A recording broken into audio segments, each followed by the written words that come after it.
Dear students, a very warm welcome to all of you in my today's lecture of business communication.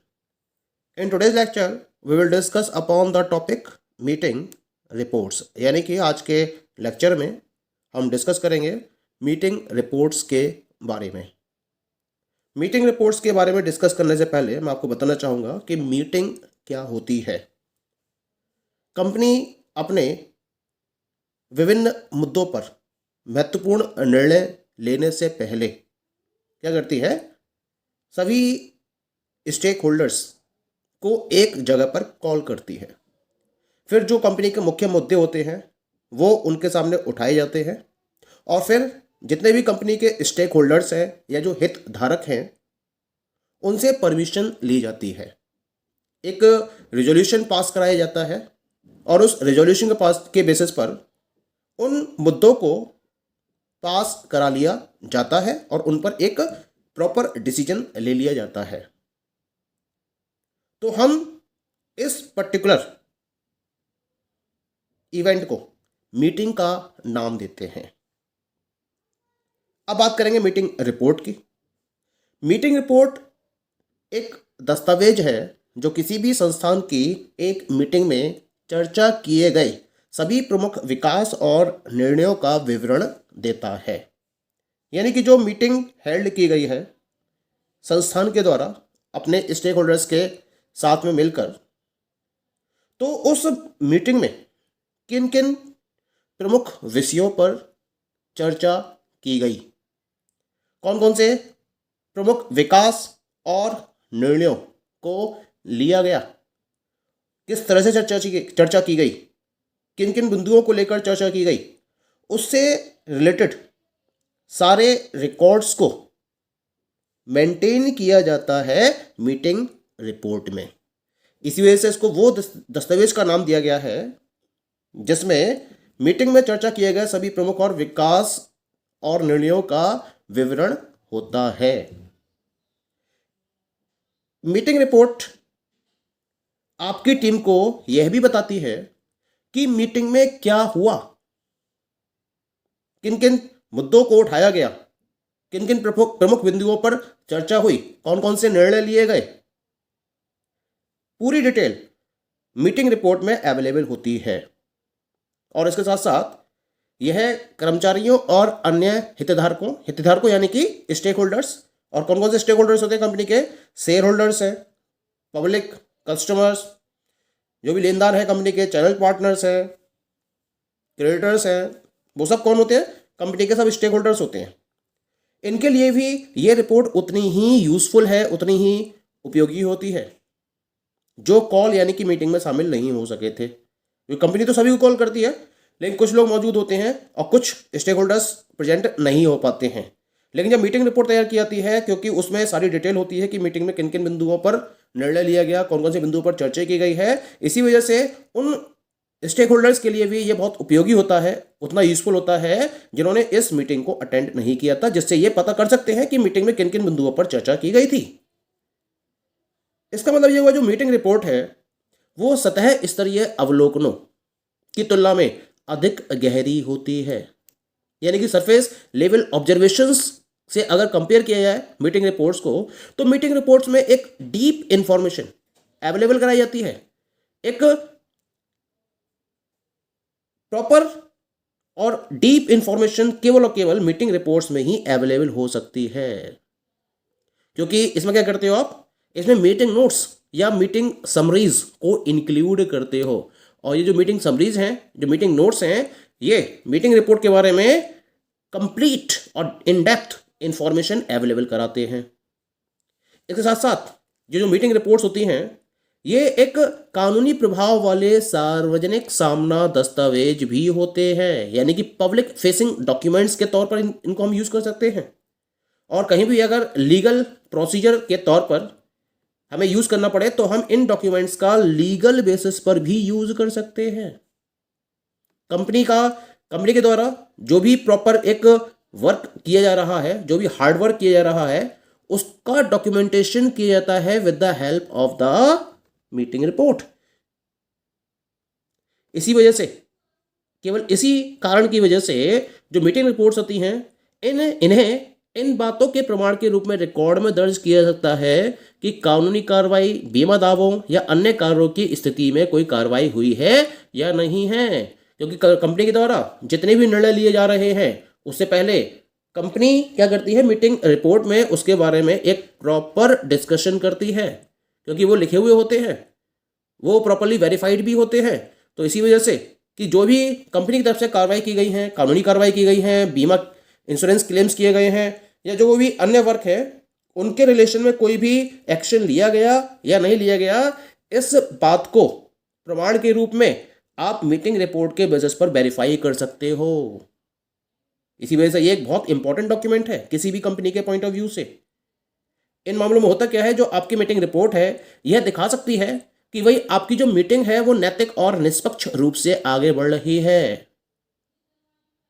आपने जो जो काम किए हैं उसका एक प्रॉपर रिकॉर्ड आपके पास मीटिंग रिपोर्ट के फॉर्म में मेंटेन होता है, जिसे आप कानूनी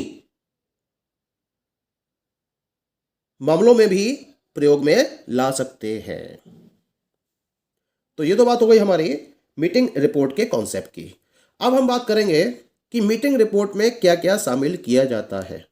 What are those different matters which are included in a meeting report? तो मीटिंग रिपोर्ट में हम निम्न मुद्दों को सम्मिलित करते हैं। इनमें से सबसे पहला मुद्दा रहता है, वो है आपका उपस्थित लोग, द पीपल प्रेजेंट। सबसे पहले तो क्या होता है, जब एक मीटिंग हेल्ड की जाती है किसी भी व्यावसायिक संस्थान के द्वारा या किसी भी संस्थान के द्वारा, तो उस मीटिंग में जितने भी स्टेक होल्डर्स यानी कि जितने भी हितधारक उपस्थित होते हैं, उनका पूरा नाम, पद और संगठन से क्या संबंध है उसे लिखा जाता है। चाहे वो कंपनी के एम्प्लॉयज़ हैं, बोर्ड मेंबर्स हैं, गेस्ट हैं, ठेकेदार हैं या कोई भी अनदर पर्सन है जो कंपनी के स्टेक होल्डर्स में काउंट हो रहे हैं या कंपनी के बाहर भी के भी सदस्य हो सकते हैं, उन लोगों का पूरा विवरण सबसे पहले मीटिंग रिपोर्ट में शामिल किया जाता है।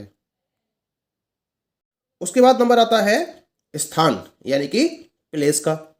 अब आपको अपनी मीटिंग रिपोर्ट में यह बताना होगा कि जो आपकी बैठक है वो आपके बोर्ड रूम में हुई थी, ना कि केवल आपके कार्यालय में, क्योंकि मीटिंग के लिए एक प्रॉपर प्लेस सेलेक्ट किया जाता है और जब मीटिंग का नोटिस भेजा जाता है डिफरेंट स्टेक होल्डर्स को, तो उसमें उस प्लेस के बारे में पहले से ही लिखा होता है। तो उसके बाद आपको क्या करना होता है, मीटिंग रिपोर्ट में उसी स्थान को बताना होता है जहां आपकी मीटिंग कंप्लीट हुई है। बोर्ड रूम में हुई है तो बोर्ड रूम के बारे में उसका एड्रेस आपको प्रॉपरली अपनी मीटिंग रिपोर्ट में लिखना होता है। यदि आपने जो मीटिंग है वो बोर्ड रूम के अलावा किसी ऑफ साइट पर कंप्लीट की है, तो फिर आपको उस ऑफ साइट के बारे में भी बताना पड़ेगा और उसका एड्रेस प्रॉपरली डॉक्यूमेंट करना होगा, उसका दस्तावेजीकरण करना होगा आपको और उसके पते को प्रॉपरली आपको मीटिंग रिपोर्ट में दिखाना होगा। ठीक है, अब हम बात करते हैं तीसरे पॉइंट की। और कौन सा पॉइंट इंक्लूड करना होता है मीटिंग रिपोर्ट में? तीसरा होता है इसके अंदर मौजूद कंपनियां, द कंपनीज प्रेजेंट। भाई अगर आपकी जो मीटिंग है वो अगर इंटरनल थी तो फिर कुछ नहीं करना है आपको, केवल अपनी कंपनी का नाम ही सूचीबद्ध करना है। कंपनी के नेम को ही उसमें लिखना है कि कंपनी की इंटरनल मीटिंग थी और कंपनी के इंटरनल मीटिंग में ये पर्टिकुलर पर्सन्स अवेलेबल थे। लेकिन अगर अदर कंपनीज को भी आप कॉल करते हो उस मीटिंग में, तो अन्य कंपनी के जो जो लोग मौजूद थे उनके तो नाम, पते, पद लिखेंगे। उसके साथ साथ जिन कंपनियों से वो बिलोंग करते हैं उन कंपनियों के नाम भी आप उस मीटिंग रिपोर्ट में नोट करेंगे, उनका डॉक्यूमेंटेशन करेंगे। समझ में आ गया? चौथा जो पॉइंट है इसके अंदर जैसे इंक्लूड किया जाता है मीटिंग रिपोर्ट में, वो है आपकी समय और तारीख, यानी कि द टाइम एंड डेट। यहां आपको क्या शामिल करना है, किस दिन, किस महीने में और किस साल में मीटिंग की गई थी, वो आपको प्रॉपर्ली नोट डाउन करना होता है। इसके साथ साथ आपको यह भी शामिल करना होता है कि जो आपकी मीटिंग है, जो आपकी बैठक है, वो किस समय शुरू हुई और किस समय समाप्त हुई। तो जो समय है शुरू होने का उसे भी शामिल करेंगे, और जो समय है समाप्त होने का मीटिंग का उसे भी आप नोट डाउन करेंगे अपनी मीटिंग रिपोर्ट में। ठीक है। इसके बाद अगला पॉइंट आता है इसके अंदर, और वो है आपकी बैठक के minute. It means your meeting minutes. अब आपको यहां पर मीटिंग मिनट्स को भी डिफाइन करना होता है।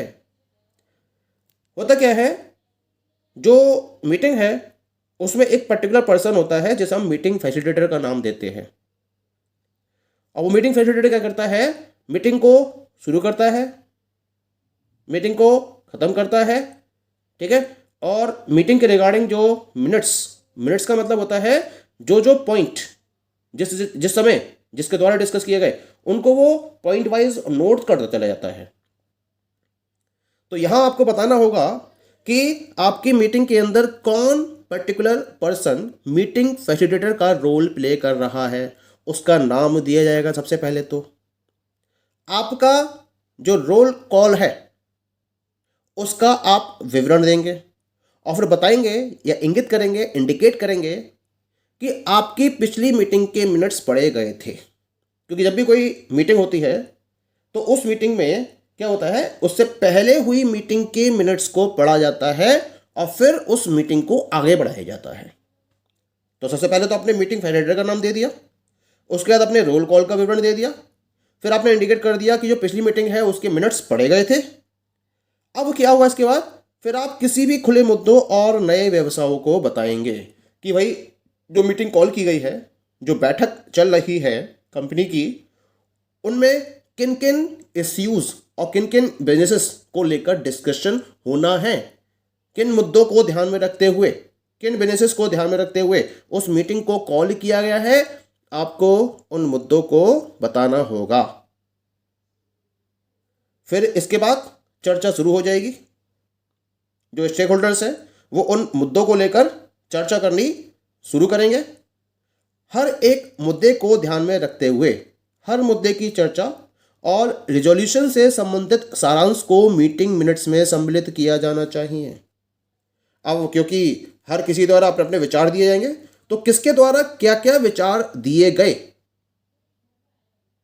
क्या क्या चर्चा की गई, किस तरह से रिजोल्यूशन को पास किया गया, उससे संबंधित जो भी सारांश है उसे आपको मीटिंग मिनट्स में इंक्लूड करना होता है। तो जो मीटिंग फैसिलिटेटर है वो इस काम को बखूबी अंजाम देता है, क्योंकि वो डिस्कशन में पार्टिसिपेट नहीं करता है। उसका काम केवल और केवल जो मीटिंग चल रही है उसमें जिन बिंदुओं पर चर्चा चल रही है उन बिंदुओं को मीटिंग मिनट्स के तौर पर शामिल करना होता है और वो उनको प्रॉपर्ली रिकॉर्ड करता रहता है।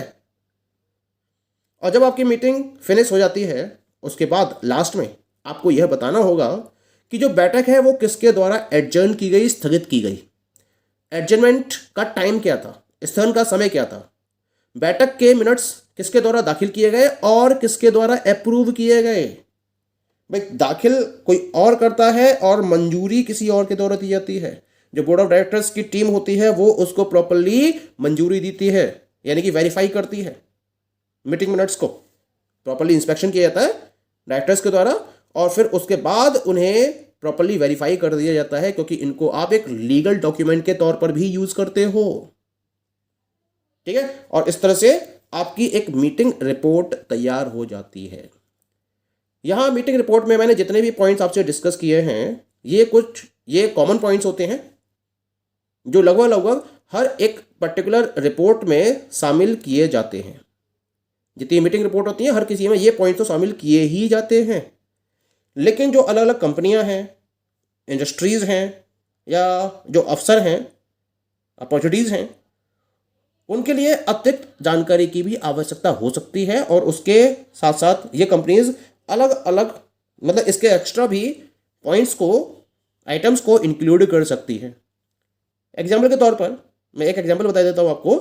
बहुत सारी कंस्ट्रक्शन कंपनीज होती हैं, निर्माण कंपनियां होती हैं, तो जब वो अपनी मीटिंग रिपोर्ट तैयार करती हैं तो उसमें एक खंड और शामिल करती हैं और वो होता है अपने काम के पर्यावरणीय प्रभाव का खंड, कि जो उनके द्वारा काम किया जा रहा है उसका एनवायरनमेंट पर क्या इम्पैक्ट पड़ेगा, उसको भी ये अपनी मीटिंग रिपोर्ट में शामिल करती हैं। ऐसे ही जो अलग अलग कंपनियां होती हैं, अलग अलग इंडस्ट्रीज़ हैं, अलग अलग बिजनेसेस हैं, वो अपनी मीटिंग में इनके अलावा भी कुछ और पॉइंट्स को इंक्लूड कर सकते हैं। लेकिन ये कुछ कॉमन पॉइंट्स हैं जो हर मीटिंग रिपोर्ट में शामिल किए जाते हैं। Okay, thank you.